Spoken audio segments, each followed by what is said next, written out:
duduk di sini, saya itu kagum sekali. Tidak mengira kalau ada acara semacam ini, karena telinga saya belum ada yang bisiki, Pak. Kalau ada acara semacam ini, rapat demi rapat, sidang demi sidang, saya pun tidak dengar sama sekali. Ternyata bahasa Inggrisnya apa, Pak? Ujuk-ujuk sudah tampil sedemikian meriah. Kemudian anak-anak kita kelas 12, Masya Allah, kapan gawe seragam wapi banget, kalah guru-guru.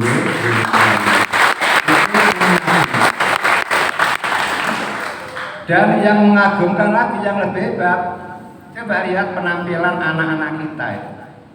Mulai dari tampil, Masya Allah, siapa menduga kalau dia itu santri YTP baru lulus tahun ini.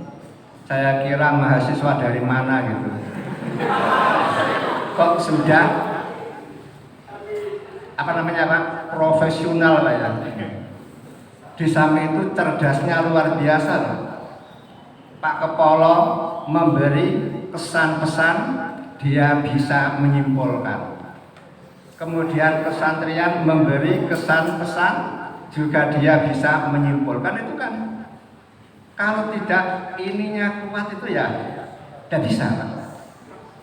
Sehingga ibarat pepatah, masuk telinga kanan, terus ya lumayan, kalau keluar telinga kiri lumayan, saya mampet ya dalam hati itu. Masuk telinga kanan, kembali ke telinga kanan, balik Pak. Sehingga wujud dulu keadaan ini. Ternyata santri kita luar biasa. Lebih-lebih imam kita, Imam Syafi'i, luar biasa. Luar biasa banyak. Saya sampai punya gambaran, wah, kalau dia masuk di partai, Pak, bagus itu. Jadi juru apa? Kampanye, wah, luar biasa. Itulah hebatnya santri kita. Namun sayang, teman-teman putri belum ada yang tampil ya. Seandainya tampil kan saya bisa menilai juga itu. Bagaimana tampilnya? Apakah seindah yang laki-laki, apa justru lebih indah lagi? Namun saya dengar-dengar ketika sholat jadi imam, anak-anak santriwati pun Masya Allah suaranya juga merdu. Hanya azannya saja masih kalah dengan emas-emasnya. Makanya perlu anak-anak putri latihan adzan menggunakan lagu Ros, apa lagu Bayati, apa lagu Jahrkah gitu ya. Itu kan ada. Kalau Mas azan tadi qiraahnya lagunya ikhtilatiyah, irama ikhtilatiyah. Ros Bayati dicuang sehingga apa? Tidak ada artinya apa? Irama itu naik, mendatar, kemudian turun. Itu namanya apa? Irama Bayati. Kalau Ros naik, turun, naik, turun. Lah tadi saya perhatikan kok iramanya gabungan, berarti hebat. Itu namanya apa? Plural, majmu'ah. Karena tahu orang Indonesia itu majmu', sehingga membaca Quran pun menggunakan metode majmu' Quran. Itu juga merupakan kehebatan yang tersendiri.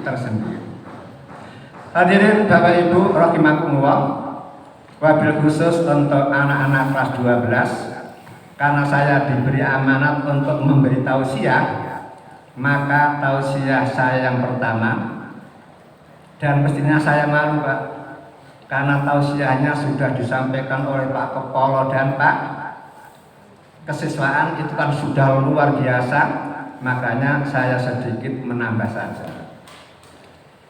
Setelah Allah Ta'ala mengatakan watilkal ayyamu dawiluha bainan nas, hari terus berputar sehingga kita tidak terasa ternyata kalian sudah mau menyelesaikan pendidikan tingkat aliyah. Berarti ada yang sudah 3 tahun, ada yang sudah 6 tahun. Tanpa terasa, itu semuanya sudah terlewati. Itulah namanya nudawil, diidarkan sehingga tidak terasa kalian harus menyelesaikan pendidikan di YTP. Dan sayang di YTP belum ada Ma'had Ali, padahal guru-gurunya sudah punya kelayakan yang tinggi Pak, untuk mendirikan Ma'had Ali. Karena syarat Ma'had Ali itu kan harus ada masternya 6. Padahal di YTP yang master berapa Pak? 8 Pak ya. Kemudian doktornya juga ada. Kalau profesornya ada 2 saja sudah bisa mendirikan apa Pak? Universitas. Berarti kan luar biasa. Lah karena di pondok kita belum ada Ma'had Ali, otomatis kalian setelah menyelesaikan kelas 3 aliyah berarti harus keluar dari pondok dengan keadaan terpaksa. Namun saya bisa mengira-kira kalian yang keluar dari pondok ini nanti paling-paling ada yang langsung daftar ke KUA. Ada? Ada enggak yang langsung daftar ke KUA? Enggak apa-apa, bagus. Daripada nanti kuliah sir-siran terus kan mending langsung kawin. Contohnya banyak loh. Buyun tamat aliyah langsung daftar ke KUA. Nyatanya ya baik kan. Bu Nani, tahu Bu Nani ya? Ini gak ngerasani loh ya. Tamat aliyah langsung daftar ke KUA. Nyatanya juga bagus. Nyai Aisyah belum tamat SD sudah daftar ke KUA. Akhirnya Aisyah menjadi profesor kan, ahli hadis, ahli tafsir. Kan luar biasa. Tidak salah. Hanya pesan saya, kalau Anda langsung kawin silahkan.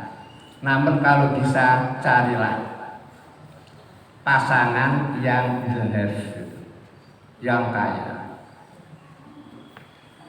PKS, pria kaya soleh. Kalau ingin tahu seperti Mbak Dian Julianti, tahu Mbak Dian Julianti? Dia itu kaya raya, saking kayanya dia itu membangun masjid kubah emas di mana? Depok, dengan biaya 20 triliun. Kalah Sandiaga Uno, dia hanya punya 3 triliun. Kalah Prabowo hanya punya kekayaan 12 triliun. Menteri yang paling kaya Erika Thohir.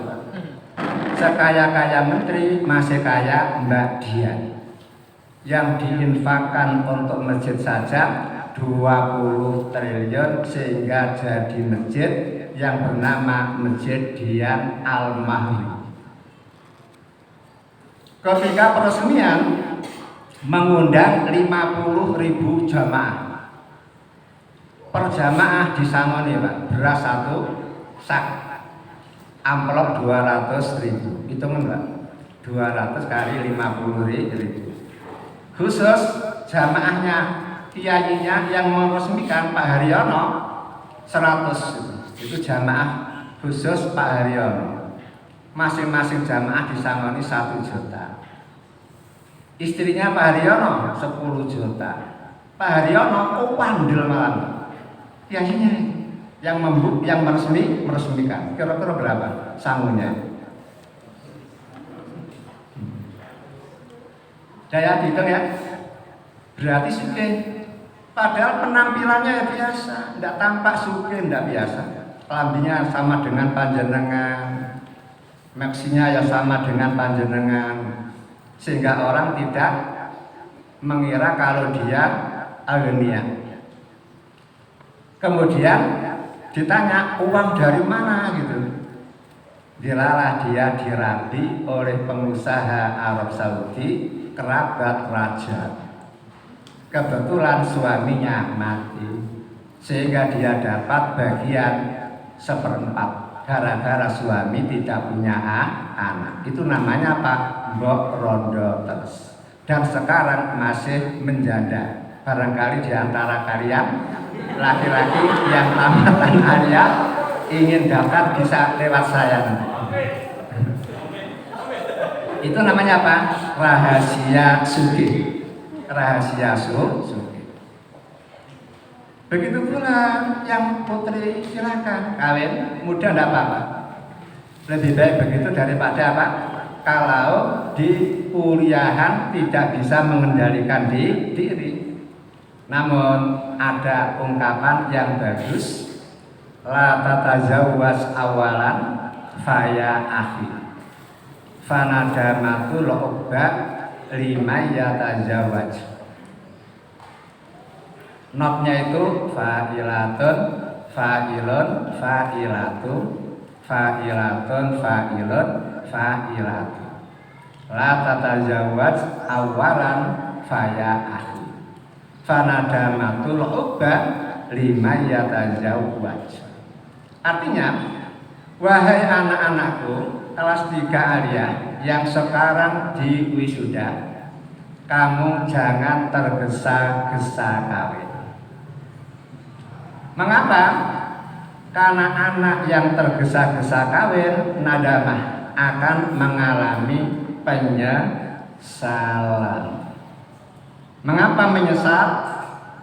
Karena ungkapan Arab an-nikah farahu sahrin wa huznu dahrin. Senengnya itu hanya 1 bulan. Sedihnya, melaratnya sepanjang masa. Nah, supaya tidak sedih melarat sepanjang masa, maka kawin itu harus punya modal minimal 2. Apa itu? Ilmu. Yang kedua, punya pekerjaan yang menghasilkan penghasilan. Sedikit banyak tidak masalah, yang penting punya usaha. Itu insya Allah akan farah dahron sepanjang masa. Karena menjadi orang laki-laki yang terhormat karena punya kesibukan, baru menjadi terhina kalau laki-laki kok kebayan suale amok mangan doyan nyambut gawe emoh. Wis pinter itu. Ini kelompok yang pertama, tamat Arya langsung kawin, bagus, tidak masalah. Kemudian kelompok yang kedua habis tamat Arya langsung lanjut kuliah. Ini sangat amat bagus bagi yang punya kesempatan, bagi yang punya modal. Karena apa? Ainama yanzil dzu ilmin yukram. Dimanapun orang berilmu berada akan selalu memperoleh kedudukan yang terhormat. Semakin tinggi sekolah kamu, berarti semakin banyak ilmu yang kamu miliki. Kalau sudah dapat ilmu banyak, kamu berada dimanapun akan menjadi orang terhormat. Di masyarakat menjadi orang terhormat, di partai kamu akan menjadi pengurusnya loh. Paling tidak sekretaris atau tim sukses, kan begitu kan? Namun kalau tidak punya ilmu, kalau ikut partai, ya mulai masuk sampai tua ya BUU saja, bagian usung-usung saja. Tidak pernah menjadi pengurus inti. Kalau di masyarakat menjadi makmum terus, tidak pernah menjadi imam. Menjadi mustamiin terus, tidak pernah menjadi khatib. Itu karena apa? Tidak punya ilmu. Maka silahkan lanjut. Syukur-syukur bisa lanjut ke luar negeri malah bagus. Karena apa? semakin jauh kuliah Anda, semakin banyak pengalaman yang diraih. Minimal kalau kalau sekolah di luar negeri kenal pramugari. Minimal itu tahu pesawat terbang. Sehingga baru sekolah saja tumpahannya sudah pesawat terbang, itu kan luar biasa. Padahal gurumu ada loh yang belum pernah mencicipi naik pesawat terbang. Ada yang sudah, yang belum. Berarti kan tidak sembarang kan? Silahkan itu. Namun bagaimanapun saja, karena sudah kadung berniat untuk berkuliah, maka dijidin, kuliahlah dengan sungguh-sungguh. Sehingga ada ungkapan apa itu, bijidin la bimasjid kulun kulu jadin wal jadun bighairi masjid bighairi jidin bimasjid. Artinya apa? Dengan kesungguhan orang akan memperoleh kemuliaan, bukan karena keturunannya orang mulia lalu dia menjadi orang yang mulia pula, tidak. Namun harus ada kesungguhan. Kemudian yang ketiga, kelompok yang ketiga, kawin tidak, sekolah tidak. Maka kalau masuk dalam kelompok yang ketiga ini, usahakan langsung asul, sibukkan diri di dalam bekerja. Karena apa? Semakin lama usia semakin banyak, dorongan syahwat akan semakin menggelora. Kalau tidak punya kesibukan kerja, tidak punya tabungan, mana mungkin ada perempuan yang mau dikawin? Mana mungkin bisa mencari bojo? Bukankah Al-Quran sendiri mengatakan wabtaghuhunna bi amwalikum? Wahai orang laki-laki, carilah pasangan hidup bi amwalikum, dengan modal harta. Berarti kalau laki-laki tidak punya modal harta sama sekali, insya Allah tidak laku. Kalau tak laku, paling-paling jodohnya elek. Mana mungkin orang cantik mau dirapi oleh orang yang tidak punya amal. Bukankah orang perempuan itu kepengen hidup enak? Makanya supaya Anda semuanya ini memperoleh cita-cita punya bojo yang cantik seperti santri YTP, maka harus punya pekerjaan dulu, bekerja. Nabung. Setelah itu silahkan cari jodoh, insya Allah mudah. Kemudian jangan sekali-kali menjadi orang yang keempat. Sudah tidak kuliah, rabi tidak, kerja tidak, tahu-tahu menjadi apa? Orang yang lontang lantung, naudzubillah. Nanti seperti yang disampaikan oleh kesantrian tadi kan, tipe yang pertama menjadi ulernya masyarakat, naudzubillah min dzalik. Lah setelah kalian tahu bahwa alumni kelas 3 Arya ada kemungkinan kawin, ada kemungkinan kuliah, kemudian ada kemungkinan kerja, yang keempat insya Allah tidak ada, maka pesan saya yang pertama, setelah kalian kumpul di pondok sini 6 tahun, 3 tahun, yakin kalian akan tahu siapa Pak Bambang, siapa Pak Abdullah Maksum, siapa Bu Maya, siapa Pak Akhyan. Yang baik-baik kamu lihat, mungkin yang kurang-kurang pun kamu lihat, kamu pun paham bagaimana pondok YTP. Maka yang jelas ada hadis Nabi, man sataro muslimah satarahu yaumal qiyamah. Selama 3 tahun, selama 6 tahun kalian berada di pondok, yakin kalian mengetahui kebaikan-kebaikan pondok YTP, kebaikan-kebaikan guru yang membina kalian. Di samping itu tentu ada di sana sini kekurangan atau kurang berkenan di hati kalian. Maka kekurangan-kekurangan yang ada di pondok ini jangan sampai kamu publikasikan. Ngundang wartawan Radar Nganjuk, wartawan Radar Mojokerto, lalu mempublikasikan pondok YTP begini. Jangan. Mangkana yu'minu billahi wal yaumil akhir. Terusnya saya datang langsung kasih unjukan, sudah memuliakan itu. Falyakul khairon auliyas mut. Ciri orang mukmin sejati itu kalau memberi komentar selalu khairan. Kemudian kalau Anda dimintai komentar tentang pondok YTP, kemudian yang tahu kok weleknya saja, ya smooth, mending diam, nggak usah ngomong. Kalau yang api-api silahkan diomongkan, itu namanya apa? Falyakul khairon. Kemudian yang kurang-kurang dari pondok kamu, fal yasmut, harus dia tutup rapat-rapat. Kalau kalian mau menutup rapat-rapat kekurangan yang ada di pondok kalian, baik pondoknya maupun gurunya maupun pelayan-pelayannya, sampai kepada tim dapur, tidak? Jangan sampai keluar.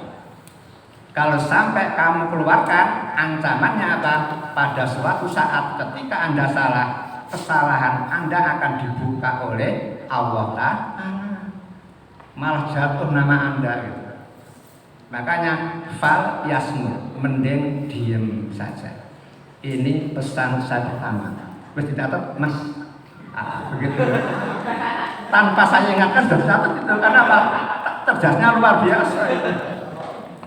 Jangankan kiainya yang ngomong ya. Kemudian yang kedua, iktidhaul ilmi al-amal. Iktidhaul ilmi al-amal.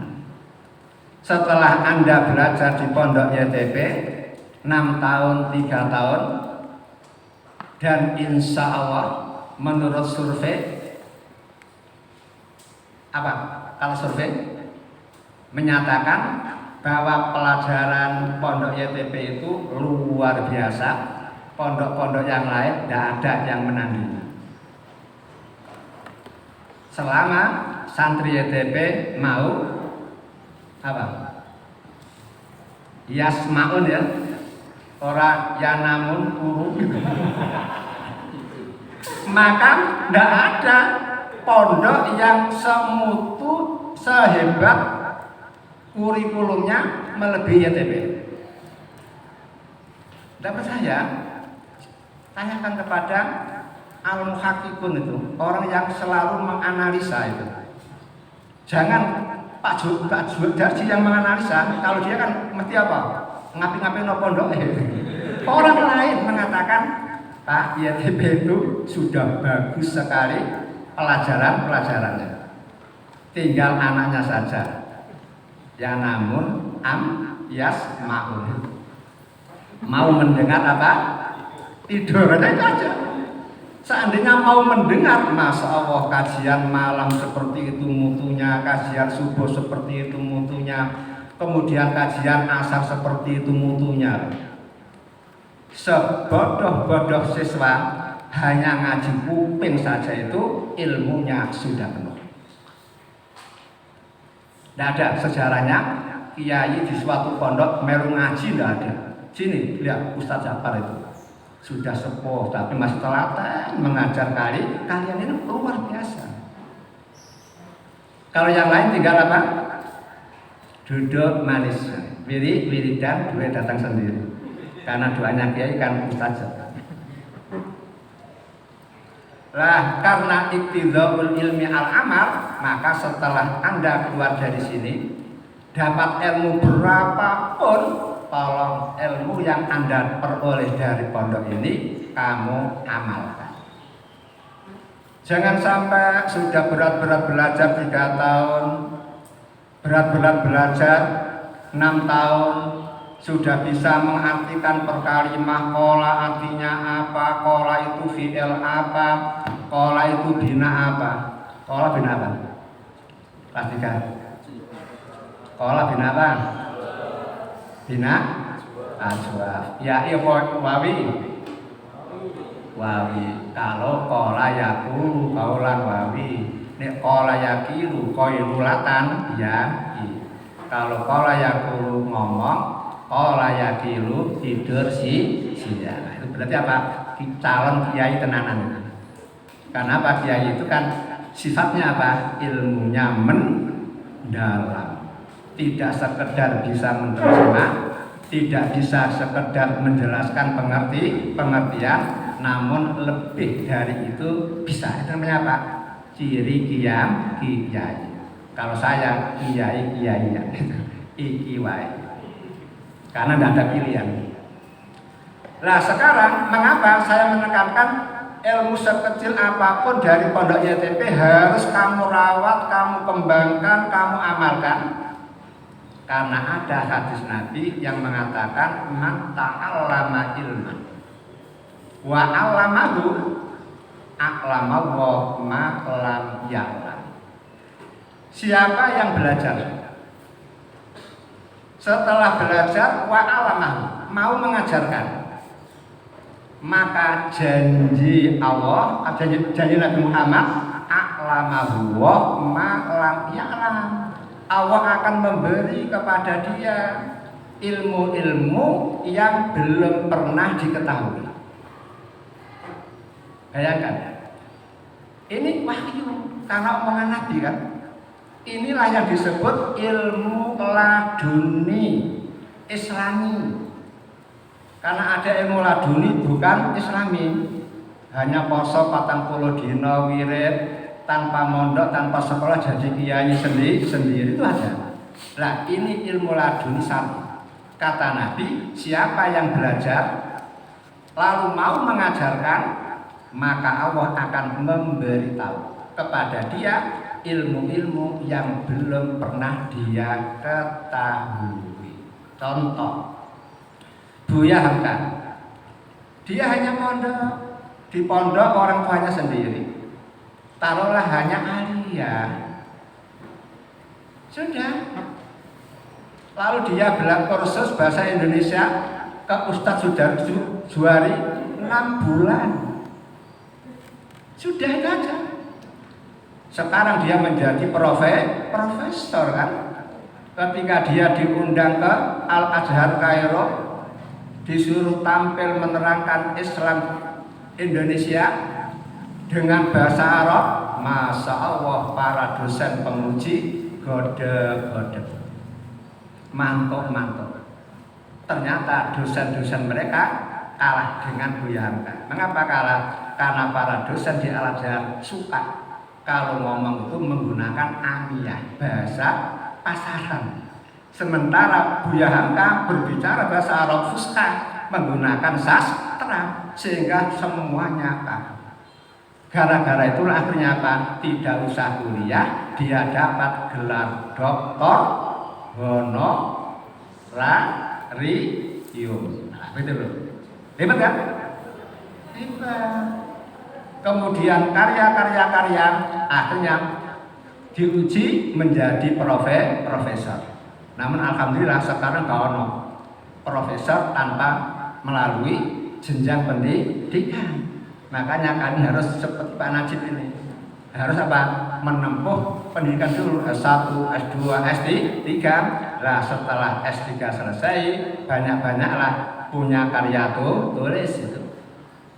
Mestinya hebat kok, tidak banyak.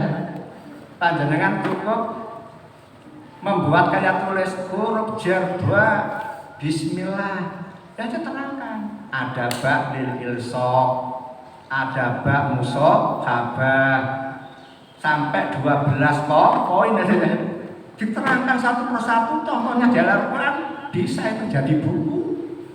Dan itu bisa untuk apa? Tambahan maju menjadi profesor. Belum nanti ayat-ayat ta'adud fil Quran, ayat-ayat poligami di dalam Al-Quran. Nah, terangkan semuanya. Kemudian keuntungan dan kelemahan poligami. Nanti kan itu banyak. Jadi Al-Quran itu sumber ilmu. Tinggal panjenengan kreatif apa tidak. Ya. Makanya sekarang yang kuliah usahakan bersungguh-sungguhlah kuliah, namun tetap ilmu dari pondok dirawat. Olah ngomong itu ya dirawat ya, jangan sampai dilupakan. Karena mengartikan perkalimah itu langka sekali. Kalau itu sudah kamu kuasai, kemudian kok tidak kamu rawat, jangan-jangan nanti hilang. Kamu akan mengalami kerugian yang luar biasa. Jadi al-iqtidaul ilmi alam. Setelah Anda memiliki ilmu, maka amalkan. Jangan sampai dibiarkan. Kalau diamalkan apa janjinya? Ilmu yang tadinya belum Anda ketahui akan ditunjukkan sendiri oleh Allah seperti Buya Hamka. Contoh yang kedua siapa? Mas apa itu? M. Fakhruddin, bukan R, tapi M. Fakhruddin. Itu hanya aliyah itu. Karena tekun membaca, belajar, dakwah, akhirnya ilmunya yang melaut. Pinternya luar biasa. Itu bukti.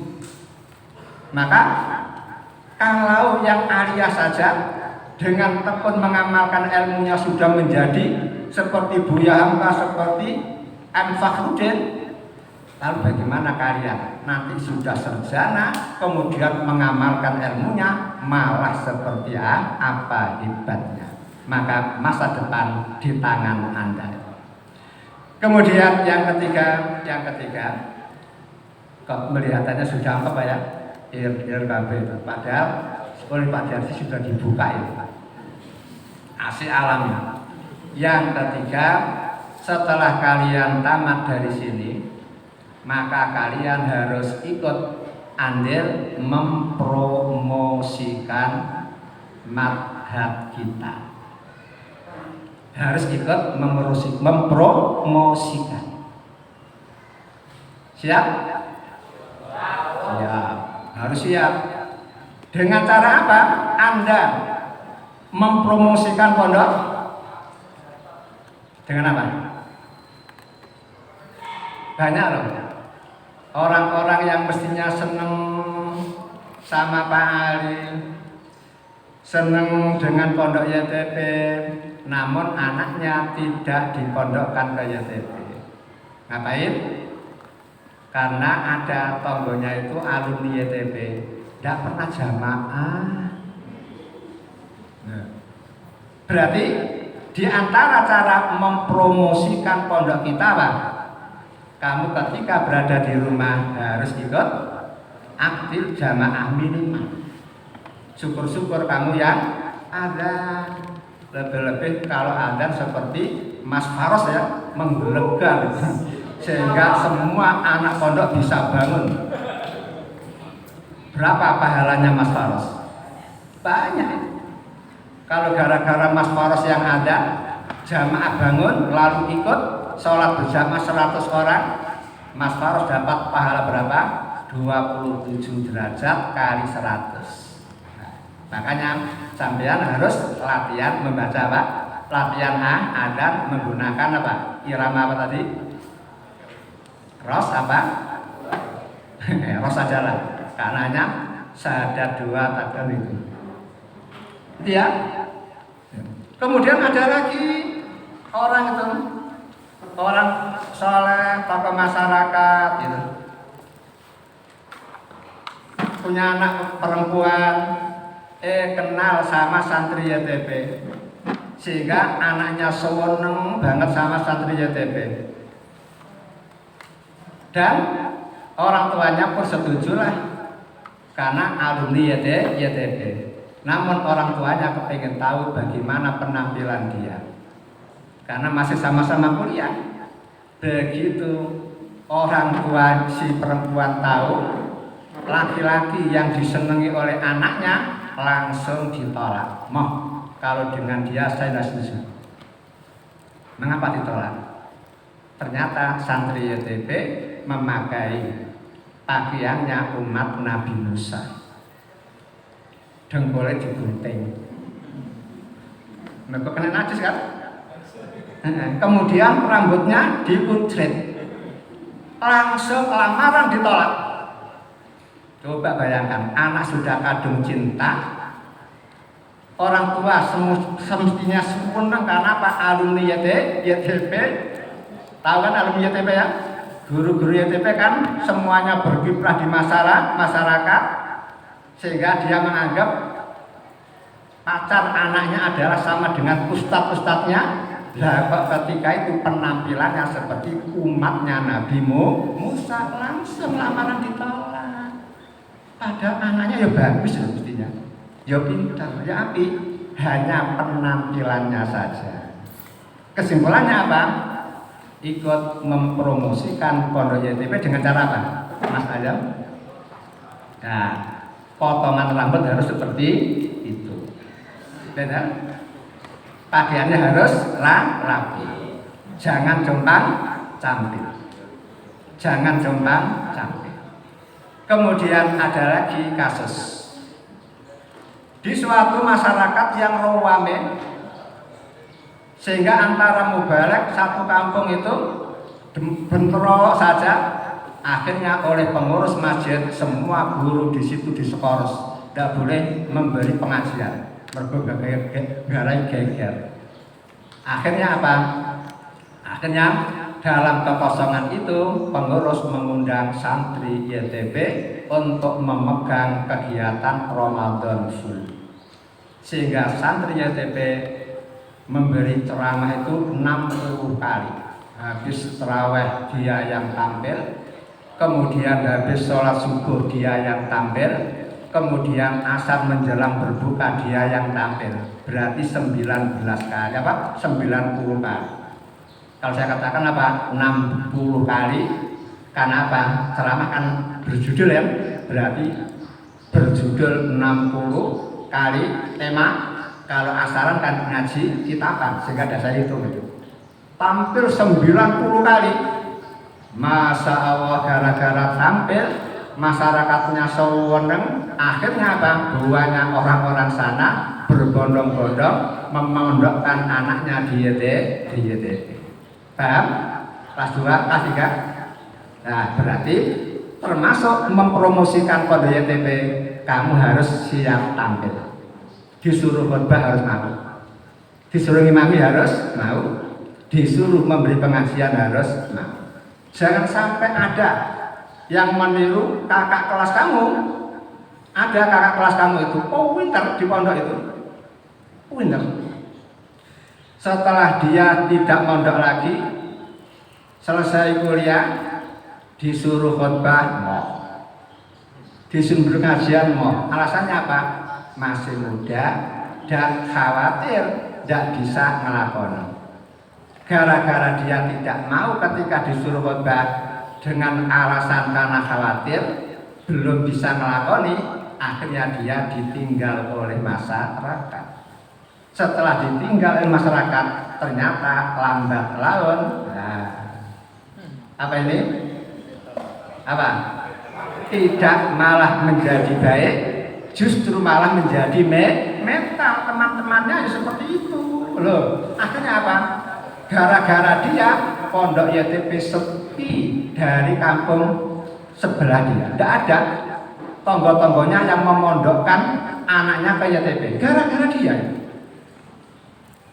Bahkan ketika saya nongol kemudian mau mampir ke situ, tahu tonggonya, "Ri, mau kemana?" Ke sini, "Pecuk." Wong nakal. Astagfirullah. Kasih doa. Kenapa? Sudah terkenal menjadi orang nakal. Padahal dia pintar dan hebat. Nah, itu artinya apa? Kalau kamu mau terjun, justru malah baik. Gara-gara itu akhirnya apa? saya sendiri ketika pertama kali kawin di Penambangan, Buyun ya. Setelah kawin, hari kedua Jumat, saya datang Jumatan, nah kok langsung dijawel pun khotbah. Waduh, iya kira itu. Gak gelem nanti untuk selama-lamanya tidak akan disuruh, gelem kok dadaan itu ya gak apa-apa lah, santri JTP kok.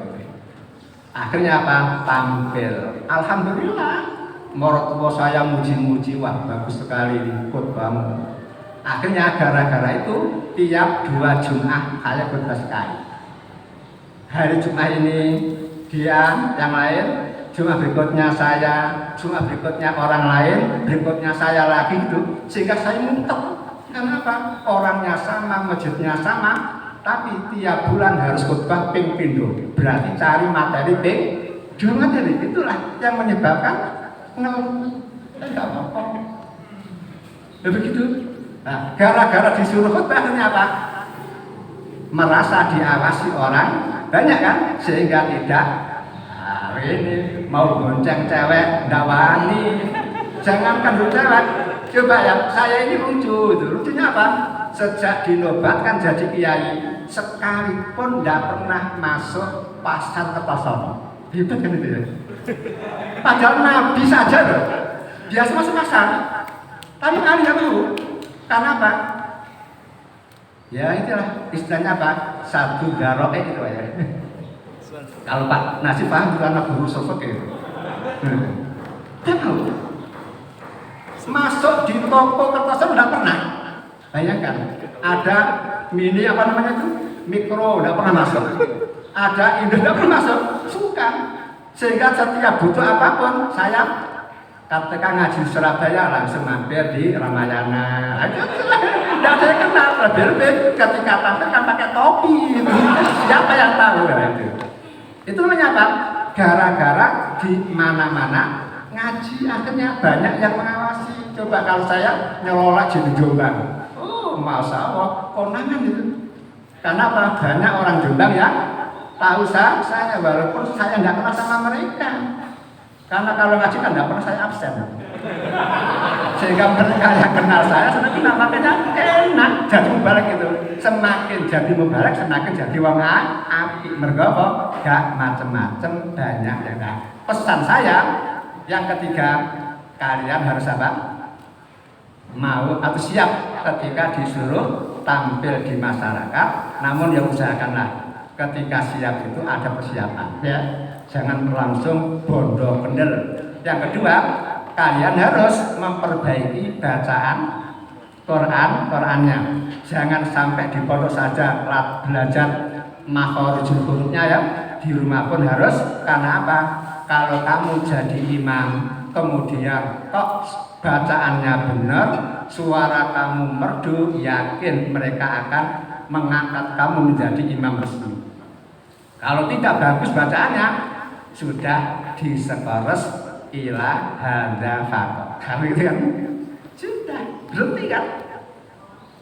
Kemudian pesan yang terakhir, salahnya sendiri dan sepatutnya ya.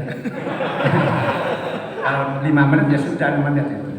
Yang terakhir, setelah Anda keluar dari pondok YTP, usahakan kalau Anda kepingin kumpul-kumpul, maka pesan saya ikutlah perkumpulan yang punya SIM. Apa SIM? SIM. Apa SIM? Surat izin menikah. Bukan, ada SIM-nya. Jadi kalau kamu kepingin ikut di Persatuan Mahasiswa, ikutlah HMI, itu ada SIM-nya. Ikut IMM ada SIM-nya. Apalagi? Kami juga ada SIM-nya. Kalau mau ikut gabung di Ormas, silakan. Ormas Nahdlatul Ulama ada SIM-nya. Muhammadiyah ada SIM-nya. Aman, ya? Jangan ikut yang tidak punya SIM, nanti resiko. Masa depan perjuangan kamu terhambat. Namun kalau ikut golongan yang ada SIM-nya, itu karir kamu akan semakin meningkat dan perjuangan dakwah kamu akan terus berlanjut. Begitu pula saya harapkan kalian harus ikut parpol. Kenapa? Karena apa? Kalian tidak akan bisa jadi presiden kalau tidak ikut parpol. Anies Baswedan sepinter itu gagal mencalonkan diri jadi presiden kalau dia tidak ikut partai politik. Undang-undangnya seperti itu, minimal setahun. Makanya harus siap-siap itu ikut mana? Kalau kamu ya ikutlah Partai Umat, Partai Gelora, PKS, PAN, PKB, betul ya? Begitu, ikut gitu. Tanpa ikut itu, kamu tidak akan bisa jadi menteri, tidak akan bisa jadi presiden. Ya? Saya lihat sapi tadi, wah, pantas jadi jurkam itu. Sehingga kalau tidak ikut partai ini kamu ini. Kalau ikut, yakin enak. Kamu sarjana, bisa punya suara lantang, bisa itu menjadi anggota dewan, bisa menjadi itu dan ini. Itulah pesan-pesan yang saya sampaikan. Insya Allah nanti disimpulkan sendiri oleh Mas Azam. Sekian, kurang lebihnya mohon maaf. Walafu minkum. Assalamualaikum warahmatullahi wabarakatuh. Waalaikumsalam.